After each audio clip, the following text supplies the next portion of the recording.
Hey, hey, hey, welcome to the show.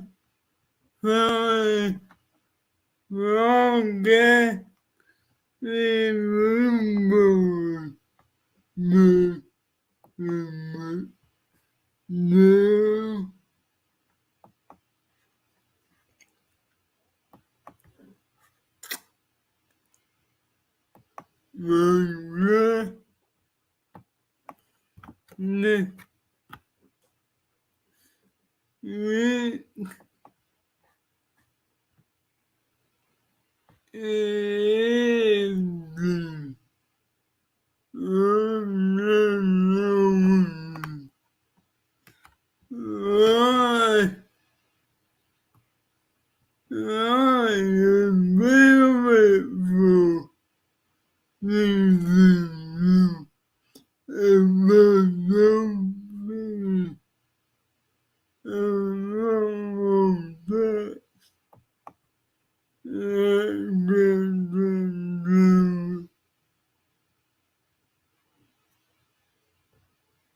Reviews. Star Trek Lower Decks Season 2 Episode 3 Review. We'll always have Tom Paris. In this week's Star Trek Lower Decks, the Cerritos crew learns things about each other they never knew whether they want. No.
So I'm gonna leave. I'll be back later. That should be under like 15,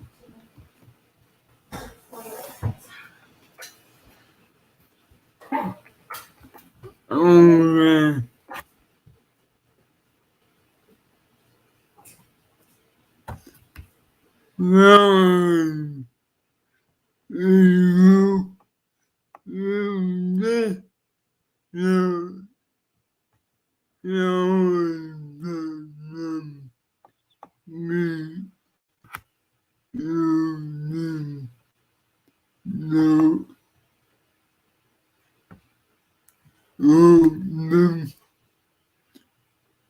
Star Trek Lower Decks Season 3 Episode 3 Review Mining the Mind's Minds. There's something to be said for the value of perspective taking. Star Trek Lower Decks Season 3 Episode 3 provides a multitude of angles on various issues when the USS Carlsbad teams up with the Cerritos crew. Our intrepid Lower Decks heroes are stunned to learn they have a reputation, and Tendi is forced to pivot her expectations to accommodate Dr. Miglimo's unorthodox approach to mentoring. Meanwhile, Freeman and Meyer's preconceptions about each other blind them to a nearly catastrophic information breach orchestrated by the Scrubble scientist conspirators. It's an awfully clever thematic execution.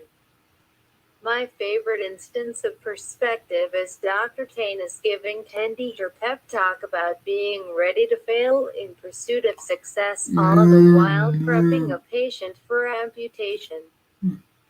I love it because Donna is the most curmudgeonly, nearly feral member of the crew, but she's the only one Tendi would believe when she tells her she's capable of becoming a senior bridge officer. And she knows it. In reluctantly giving Tendi the proverbial shake to reset her perspective, Tana's moment of encouragement gives us a new angle on the Doctor's personality and secret warm fuzzy underbelly. Tendi, I just don't know if I'm cut out to be a science officer. I can't get the captain to listen to me. Tana, okay, guess we're doing this. Tendi, of course you're cut out for it. That's why I recommended you. Tendi, then why am I blowing it? All my studying hasn't helped at all. Tana, no, studying is good.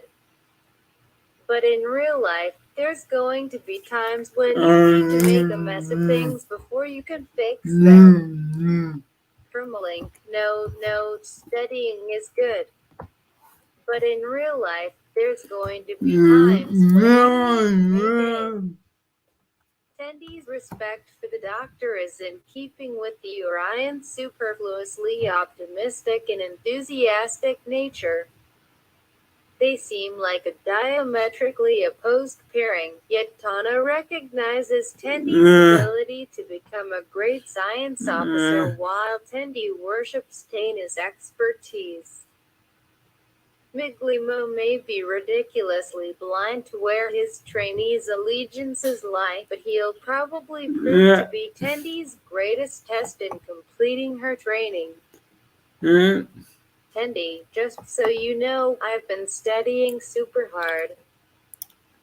Microbiology, xenobiology, astrobiology, Miglimo, there really are a lot of sciences, aren't there? Too many, if you ask me. Tendi, seems like the proper amount. Permalink, seems like the proper amount. It's interesting to note that it's only when Tendi taps into her inner Tana and cracks the totem in front of the captains that she manages to achieve Miglimo's goal for her. While the lower decks will never seem quite right if Tendi were to be promoted, I can't help but cheer for the chipper little green geek.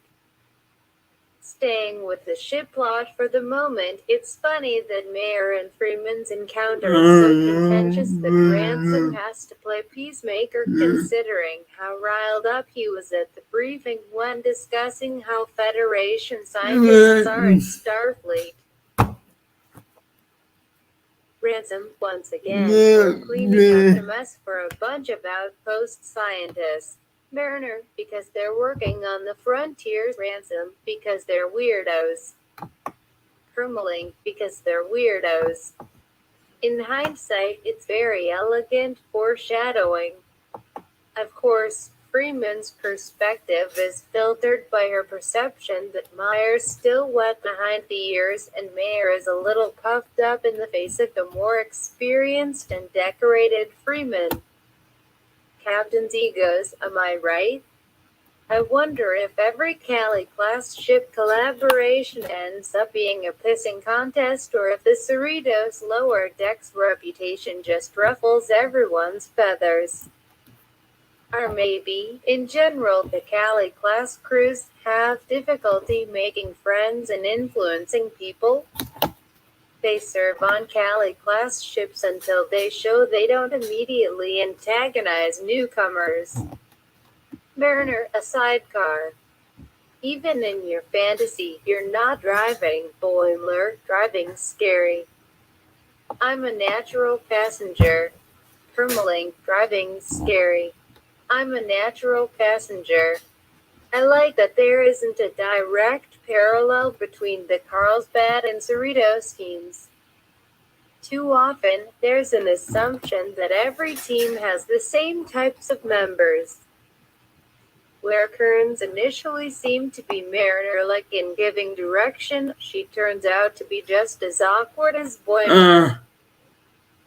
Based on divisions, that would make Ensign Young the Carlsbad version of Boimler, and there's no indication there's any resemblance. And Cordy is definitely no Rutherford. So it would be interesting for them to team up again, as it appears that the Carlsbad lower decks crew is more than just a low-grade copy of our team. Boimler, I think these broken rocks are reading our nightmares, Rutherford, but I don't like my nightmares. Permalink, but I don't like my nightmares. Putting aside the initial animosity between the ship crews bred from a misunderstanding and personal insecurities, the Genghis IV mission is both ridiculous and intriguing. The concept of psychic minds is incredible in their potential. This could be a game changer for espionage circles. If Kurtzman and company are paying attention, this tech should be a significant plot tool in the Section 31 series. I started to wonder how Stevens' body was reconstituted, but that led me back to Shax's resurrection, and as we know, that way lies madness. That being said, if Stevens could be reconstituted, all of those scientists should be salvageable, too, right? One would think that with all those scientists around, someone would have warned someone about the dangers of breaking open the rocks. Also, shouldn't they have been able to program some -7s to clean up those rocks instead of sending crew members susceptible to the psychic fantasy vision? Boimler, I think these broken rocks are reading our nightmares, Rutherford, but I don't like my nightmares. Permalink, but I don't like my nightmares. Even being forewarned about the potentially deadly hallucinations. It's hard to believe Boimler could resist jumping into the Admiral's sidecar for long and sneaking Jennifer into the mix as Mariner's distracting fantasy as a chef's kiss of in story reveals. It's nice to see you with a girlfriend instead of destroying everything in your path. Boimler. Permalink. It's nice to see you with a girlfriend instead of destroying everything in your path. It occurs to me that when Stephen wanders off into mine-infested landscape, he probably fights off many inappropriately friendly ransoms before returning to trigger the big shudder. In any case, despite not bringing in Talin Armana as outsider perspectives on our Cerritos team, it's a lot of fun to get a sense of what the other Cali-class ships think of the Cerritos. For Captain Mayer and his lower decks to be so nervous to be working with Freeman et al., it's affirming for our little second contact ship that their adventures have not gone unnoticed. You're going to be a great officer on the bridge one day, but you're going to have to risk screwing things up to get there. Tana.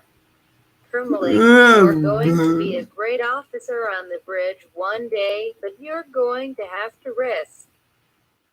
What did you think, fanatics? Was there a fantasy you were hoping to see actualized? Will the Carlsbad return for an encore? What about an exchange program between lower decks? Hit our comments below with your wish list. Maybe the psychic minds will make it come true. Mining the Minds review. Rating 4.06.0.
The best joke in Star Trek Lower Decks Episode 3 is a TNG Easter egg you probably missed. One of the cleverest things about Star Trek Lower Decks is that the Lower Deckers are in-universe Star Trek fans. Mariner, Boimler, Tendi, and Rutherford are all, on some level, fans of legendary Starfleet officers who have boldly gone before. In Episode 3, Temporal Edict, Mariner, while surrounded in a way that should be familiar to TOS viewers, doubles down on her Kirk knowledge by saying, circled by spears, this is a classic. What am I? Kirk? What is this? The 2260s. All right. Now, obviously, Star Trek doesn't exist as a TV show in the 24th century of Star Trek. Mariner gets her knowledge of Kirk, Spock, and Gary Mitchell from the in-universe history books. But wait a second. One super brief joke in episode 3 of Lower Decks totally suggests some form of Star Trek as a piece of in-universe entertainment might exist within the Star Trek universe. Confused? Frankly, so I am. But here's the hilarious Easter egg you might have missed and what it might mean for the Trek canon as a whole. Spoilers ahead for Star Trek Lower Decks Season 1, Episode 3, Temporal Edict. Toward the beginning of the episode, and before Mariner named checks Kirk, Boimler shares a turbo-lift ride with Captain Freeman. And just as the doors open, it sounds like Boimler is humming a few bars of the famous Jerry Goldsmith theme to Star Trek, the motion picture. Composed in 1979, this theme was part of Goldsmith's Oscar-nominated score for the first Trek feature film, but for most fans, it's more famously thought of as the theme for Star Trek: The Next Generation, since that's the series where it was used the most prominently from 1987 to 1994. The theme was also briefly retitled Life is a Dream in Star Trek V, The Final Frontier, and is heard in the closing credits in Star Trek: First Contact. But if Boimler is humming it, does that mean Jerry Goldsmith exists in Trek canon? This all comes down to how we feel about diegetic music within Star Trek. Quick distinction: diegetic music is music that characters actually hear or that plays within a fictional world, while everything else is music that only us viewers can hear. Sometimes music can be both. In the Ghostbusters films, people seem to know the Ray Parker Jr. song Ghostbusters, and in the movie Live and Let Die, PJ Arno sings Paul McCartney's Live and Let Die to Roger Moore. Han Solo also overheard John Williams as the Imperial March in the movie Solo. And then in the Star Wars universe, that music is like the galactic anthem of the Empire. Similarly, in the first episode of the 2003 reboot Battlestar Galactica miniseries, the original Stu Phillips BSG theme is used as the Colonial March. Boimler, seconds after humming the TNG theme, credit CBS. So, what does this mean for Boimler humming the Jerry Goldsmith TNG theme? Weirdly, although it has plenty of diegetic music, the Star Trek franchise has yet to have diegetic music that references or is the same as the incidental music or score. The closest example to date would be The Inner Light, since the J Chataway track, Lullaby No. 2 Inches is something Picard composed while he was living his life as Kameen, but the music also exists in the score. Ditto for Scotty playing Amazing Grace at Spock's funeral in The Wrath of Khan. His bagpipes version blends into the James Horner score. But the reverse has never happened. Kirk listens to Sabotage by the Beastie Boys in Trek 2009 and beyond. Had he listened to the Beasties' Intergalactic, which references Mr. Spock, it would have been the closest thing to Trek diegetic music referencing the existence of Trek as a fictional art form. On some level, Boimler humming the Jerry Goldsmith TNG theme implies Jerry Goldsmith exists in Boimler's history, and by extension, Star Trek's fictional history, too. Weirdly, this is not the first precedent for some kind of version of Star Trek existing within Star Trek canon. In the opening of every single episode of the prequel series Enterprise, we see NASA's Space Shuttle Enterprise. In real life, in 1976, that space shuttle got its name because Trekkies campaigned for it to happen. The real Enterprise in the opening credits of Enterprise. Credit CBS. So, if the history of Enterprise in the 22nd century comes from our own history, which it appears to because of that space shuttle, that basically implies some version of Trek existed in the 20th century of Earth in the Trek timeline. Either that or suspend your disbelief and just chalk it up to being a weird, alternate universe full of convenient coincidences. But if Boimler is humming a few bars of the TNG theme, that heavily implies a proxy version of Star Trek gave rise to the actual Star Trek future. What would that bizarro Star Trek inside of Star Trek even look like? Would the characters be the same? Is Spock named after himself? Did Gene Roddenberry actually create Star Trek because of a predestination paradox? How does Benny Russell writing about Deep Space Nine in the 1950s fit into all of this?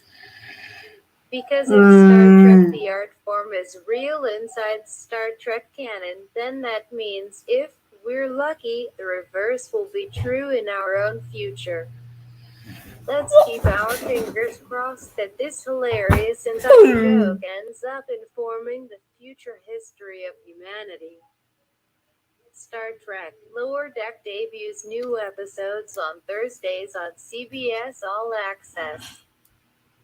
Join Sci-Fi Insider to get access to exclusive videos and interviews, breaking news, sweepstakes, and more.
um,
Bye.